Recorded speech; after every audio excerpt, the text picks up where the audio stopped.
Yo, 2024 AS Maths, Unit 2, Mechanics section, last question. We haven't had some form of velocity time graph or displacement time graph, but guess what? Here it is, right? So come on, let's just get to it. A car starting from rest, there's a clue at point A. So there's A and U equals 0. Straight horizontal road, thank you for that. Towards a point B. There's my straight horizontal road. There's B, and that is 1.9 kilometers away. I'm going to change that straight into 1900 meters, because if you look, everything else is in meters. Blah, blah, blah, blah, blah. Right. Accelerates uniformly. So that means opportunity for a cheeky SUVAT. For 12 seconds until it reaches a speed of 26. It continues at 26 for 1 minute, which is also known as 60 seconds, and then decelerates at this rate. Okay, a lot of information there. Show that the car travels 156 while it is accelerating. So only with 2 marks, it's not going to be that deep. So they've asked, so S is 156.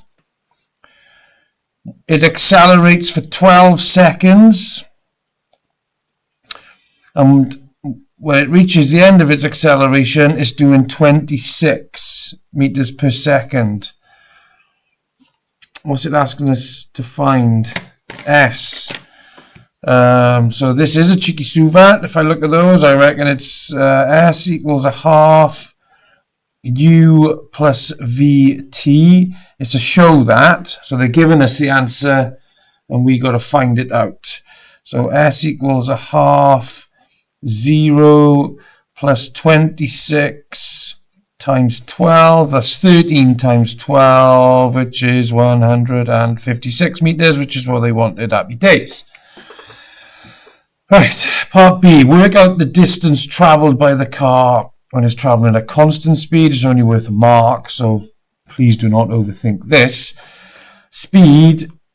Distance is speed times time, so it is going 26 meters per second for 1 minute. 26 times 60 is 156. That's 1,560 meters. Right, happy days. Thank you for that. What else we got to do then? Hence, calculate the length of time for which the car is decelerating until it passes the point B. Right, so the first thing we've got to do is work out the distance it travels when it's decelerating. So from there to there was 1900.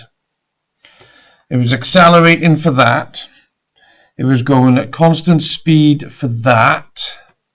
So I got to find the gap that's left from that. So that's 1,560, 1,660, and 666. That is, right, so it 184, is it? Decelerates for 184 meters. Let's double check that. Does that all add up? That's 200, 330, 340. Add that on. Yes, right. So it decelerates for 184 meters. So that's S. S is 184. We know that they've told us that the rate of deceleration is 0.75. So make sure you remember to check in your negative there.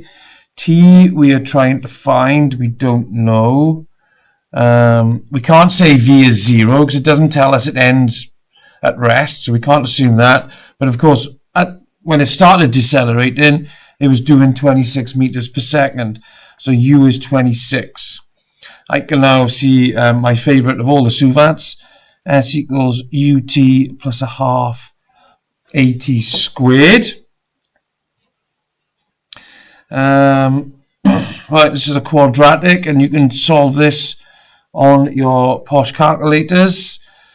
So that's going to be 26t, right, half of that, that's minus 0.375 t squared. So turn it into a quadratic. 0.375 t squared, and bringing it over as a positive,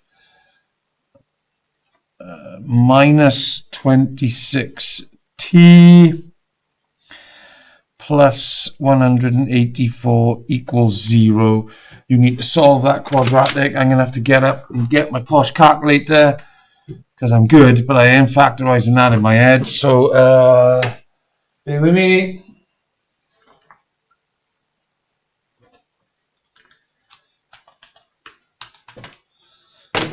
Okay. That comes out as t equals 8 seconds. Happy days with that. That's what they asked for, right? Calculate the length of time for which the car is decelerating. Yes, so it's decelerating for 8 seconds. So effectively, it accelerated for 12 seconds. Then it went at constant speed for a minute, so 60 seconds. And then it decelerated for 8 seconds. So the total journey was 80 seconds. I got a sneaky suspicion we're going to turn over and they're either going to ask for a velocity time graph or a displacement time graph, because obviously we're going to have to use these numbers. So let's have a look. Drum roll, please. Sketch a displacement time graph. All right, here we go. So we know it's going to go to 80 seconds. So a displacement in meters. And what was the split? It was 12, 72, and 80. So it was accelerating there, constant velocity there, decelerating there. Now on a displacement time graph, because it's accelerating, that's a bit of a curve.